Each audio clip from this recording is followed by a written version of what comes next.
Is there someone in there? Oh, I see you now.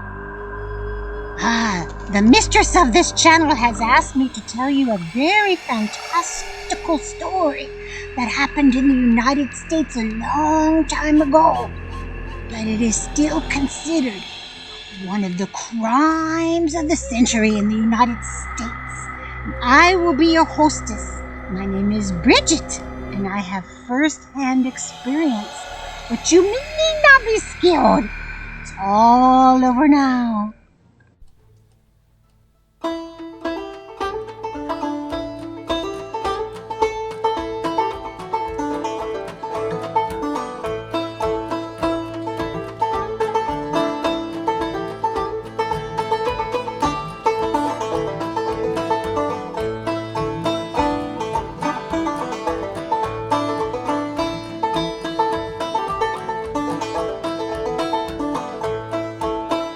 The year was 1892 in Fall Rivers, Massachusetts, and I, Brigitte, took care of the Borden family. Yes, there was Andrew, the father. He's very, very wealthy, very wealthy. He owned furniture business. He was an undertaker. He worked at the bank.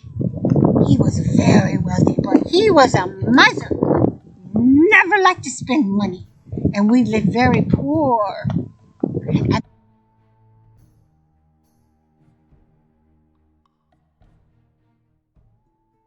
And then there was his second wife, Miss Abby. Miss Abby was a very nice woman to me. Very nice woman to me. Little chubby, very nice woman to me. Then there was Miss Emma. Miss Emma was very sweet woman.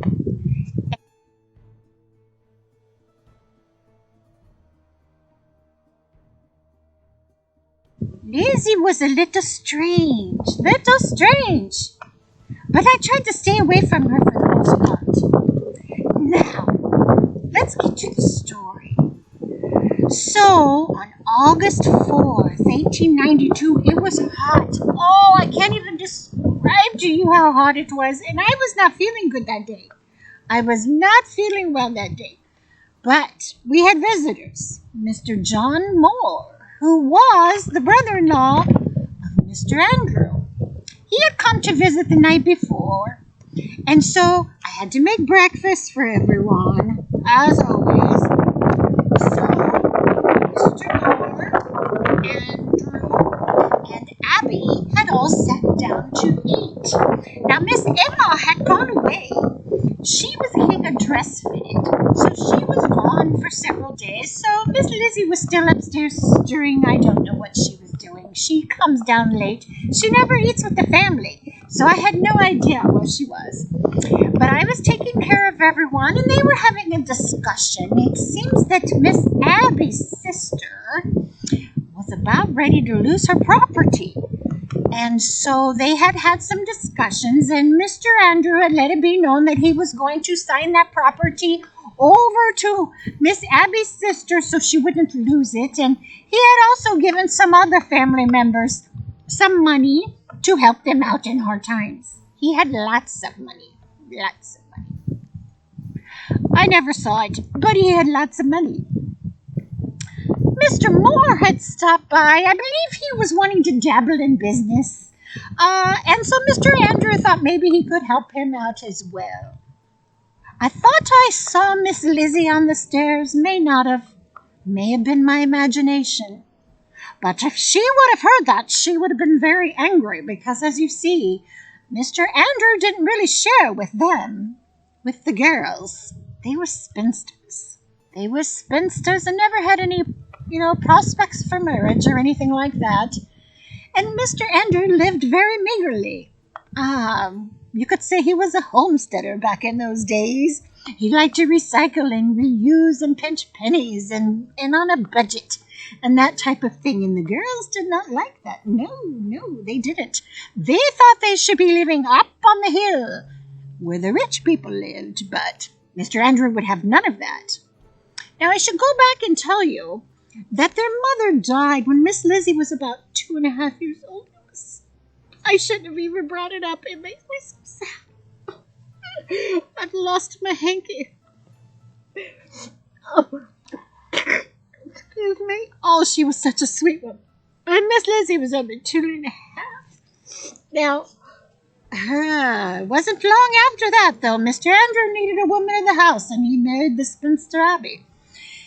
The girls didn't really take to her, but they just stayed away from her, for the most part. I should also tell you something, some strange little events that happened up until that fateful day of August 4th. Well, Miss Lizzie used to have pigeons, and those pigeons she kept out back in the barn. She came home one day, and they were all dead. God! She went in the house to find out what happened to her beloved pigeons. And Mr. Borden told her that he killed them because they were a nuisance in the barn and they made messes. Oh, Miss Lizzie was heartbroken. She loved those pigeons. Well, one night, Miss Lizzie told me that I could have the night off and she would take care of dinner, and you're not going to believe what she did. She served dinner, and when she took the lid off, she gave her father a pigeon. I wish I could have been there to see that. Oh, but I missed it. I missed it.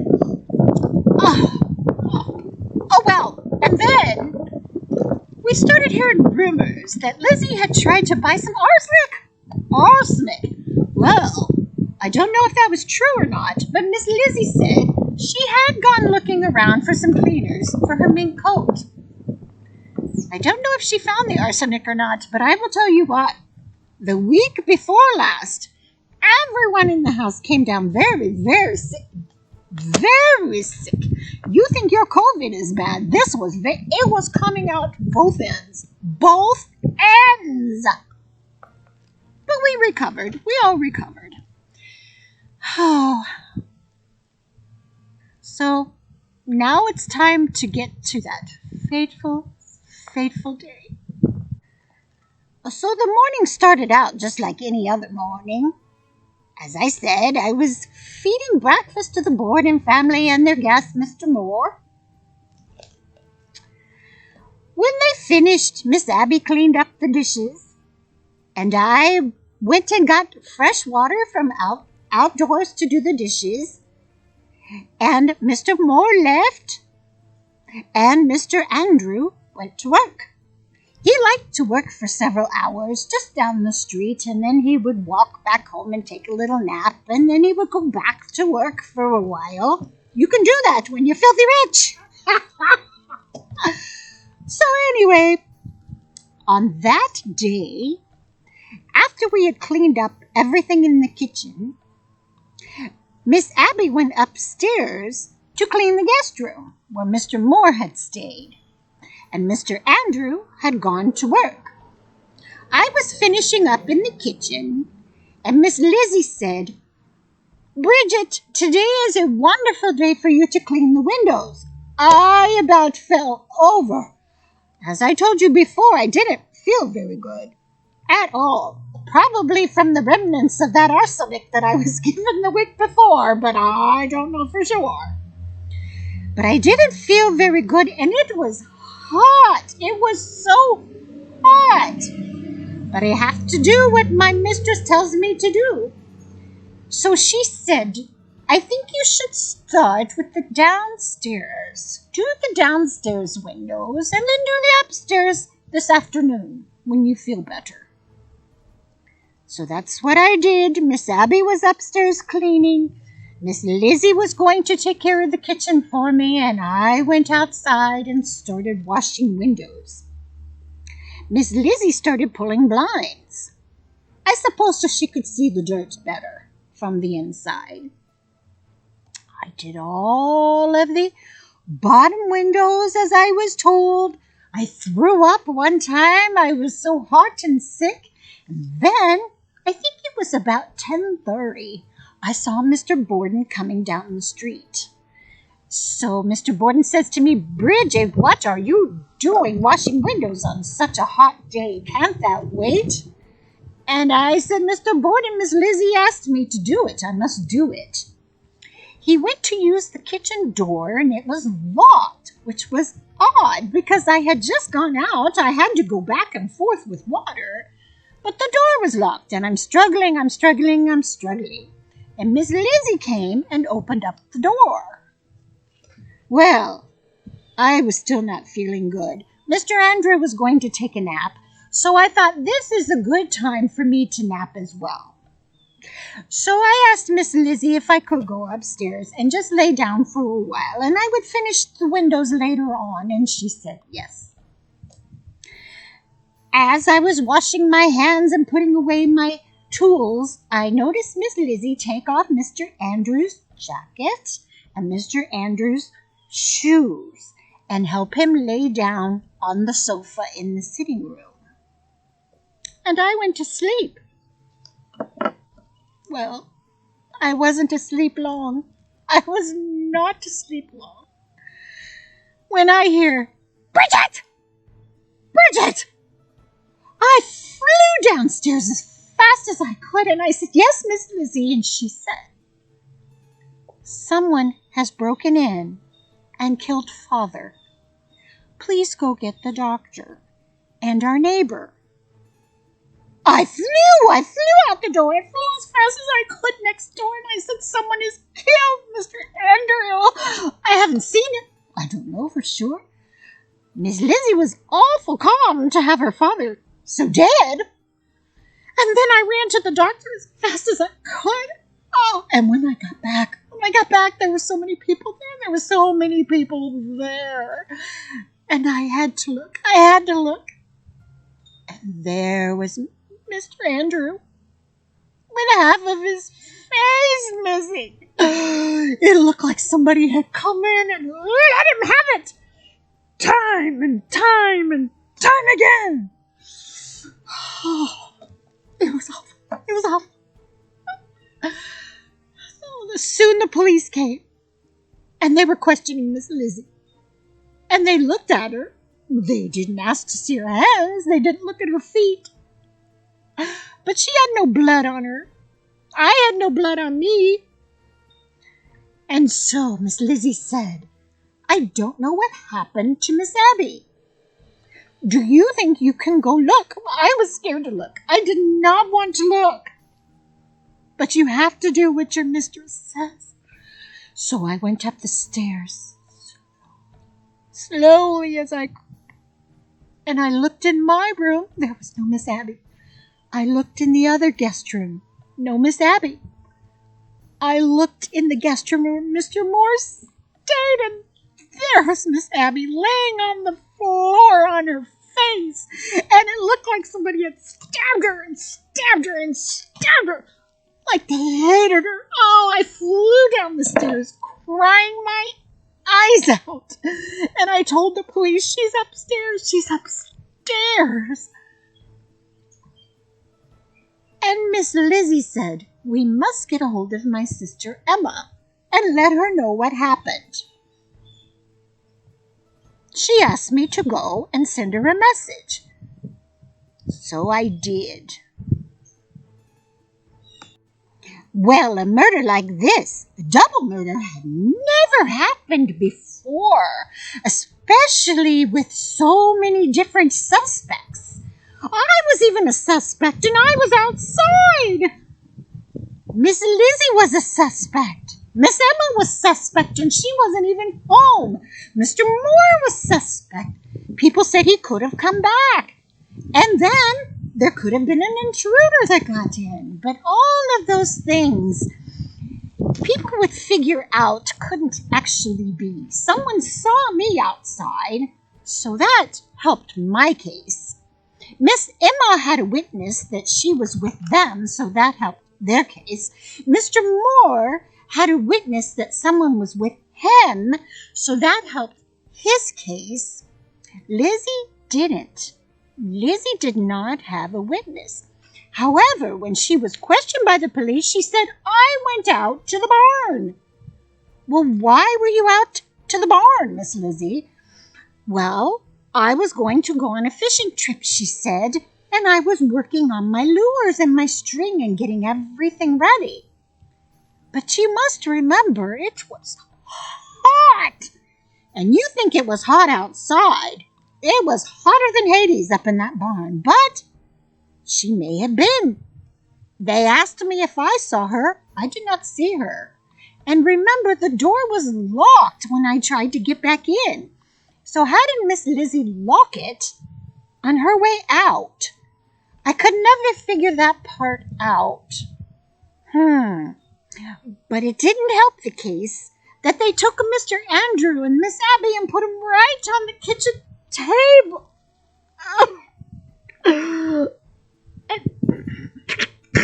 Yes, I had to clean it up. Oh, I had to clean it all up when everybody left and it was over. And we stayed there that night. I like to never fell asleep. Miss Emma came home finally, and she rallied around Miss Lizzie and said there's no way Lizzie would ever do such a thing. She was a woman of the church. She taught Sunday school. She would never do such a thing. Well, the police believed that she was the main suspect. I hated to think about it. But who else could it be? Nobody else could get in. The house was locked, remember? I didn't see Miss Lizzie go out, but she swears that she did. What's funny is they arrested her right there, even though there was no blood on her clothes. Well, Miss Lizzie, of course, got a high-powered attorney, and they released her. She stayed home with Miss Emma for quite some time until a neighbor went to the police and said, I saw Miss Lizzie burning her dress in her stove in her kitchen. She burned her dress. Well, you can guess that was probably the dress she wore that day. I can't tell for sure because it's burnt, but I could identify it if I saw a remnant. But I didn't. Well, after that, they came back and got Miss Lizzie, and they had an inquest, and then they questioned Miss Lizzie, and they asked her all kinds of questions, and she was so confused. At one point, she said, I was in the barn. At another time, she said she had gone shopping, and then another time, she said she was helping me out with the windows, which was not true. Not true. I never got any help, let me tell you. And so we couldn't figure out why she was so confused, but we would find that out in the trial. It appears as though the doctor felt sorry for Miss Lizzie because she was a woman of the church, and he gave her morphine after morphine after morphine. It could have killed anybody. But Miss Lizzie, she handles her drugs well. And so she was confused naturally. So everything she said during that testimony was thrown out. All of it thrown out. They did find an axe down in the basement, but the handle was broken off, and it was a clean cut, and they thought, this is it. This is the murder weapon. And there was a hair on it. But after further testing, they found out that the hair was from a cow. I don't know where that came from. We didn't own any cows.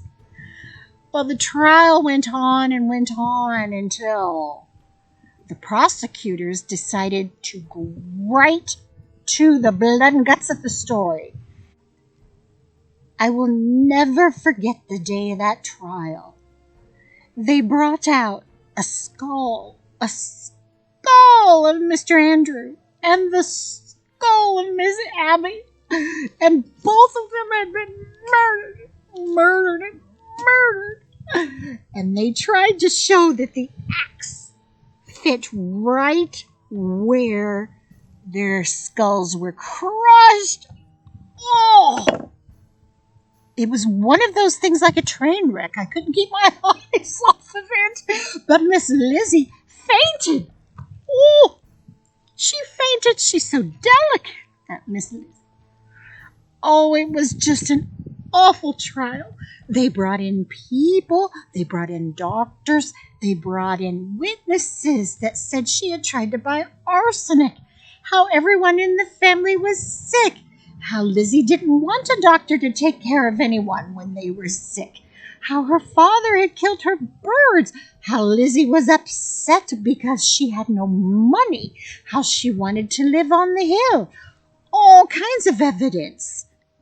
But in the end, Lizzie was found not guilty. Well, newspapers everywhere had kept track of the trial, and every day they were all over the United States telling about the trial. Lizzie became famous, very famous, as did Miss Emma. But we never found out who killed poor Mr. Andrew and poor Miss Abby. Who would want to do such a thing?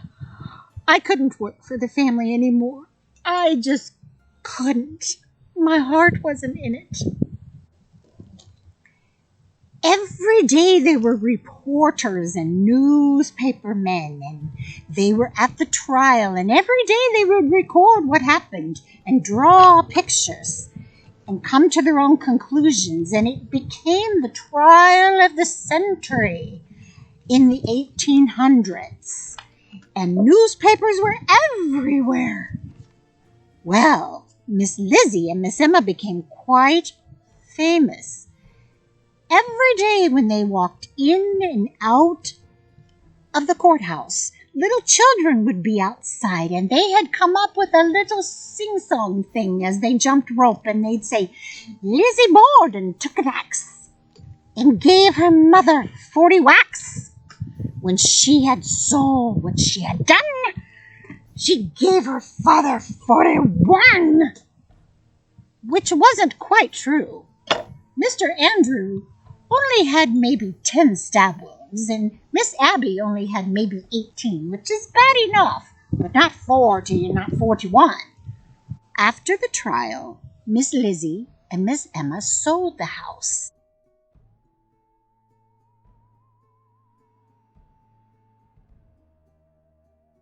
And they moved up on the hill where they always wanted to live. And Miss Lizzie named her mansion Maplecroft.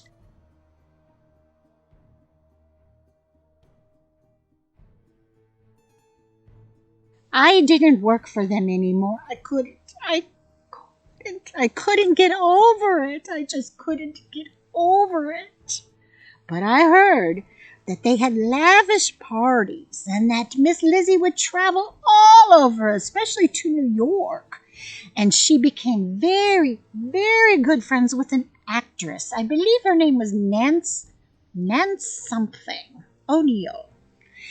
And Miss Nance was very famous on Broadway. Well, so Lizzie was running with a upper crust crowd and spending money. She got a driver and housekeepers and a chauffeur, and she was living the life she always wanted to live. But Miss Emma was not so happy. Miss Emma, I hear, did not like the lavish life. She wanted to live a nice and quiet life. Well, that is far from what Lizzie wanted. So eventually Miss Emma moved out, and the two sisters never spoke again from what I hear. It was very sad. They were very close, very close. Well, I hope I didn't upset you too much with this story, and I hope that you'll research it on your own. You can find the pictures of the murder site on the internet, although they're very gruesome. They're very, very gruesome.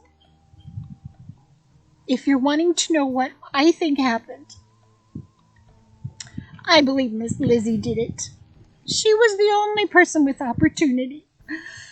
I believe she probably took off her clothes and had no clothes. She may have put on Mr. Andrew's jacket. His jacket was folded up and under his head in the murder photos. Well, Mr. Andrew never wadded up his clothes and never folded them up. Oh, no. He always hung them up Well, it was under his head, so Miss Lizzie could have worn that over her dress to keep the blood off of it. I don't know for sure, but she was the only one with opportunity. And not only that, Miss Lizzie was never upset. She never cried. She never cried. Miss Emma cried. But she got over it rather quickly, too. So it was odd. The whole thing was odd, and I can't believe it happened in my lifetime. Well, I have to get back to cleaning out these pumpkins and getting the seeds for next year. I hope you'll all join me again. And I hope you all have a wonderful fall and a wonderful week. And enjoy your Halloween. Come back again.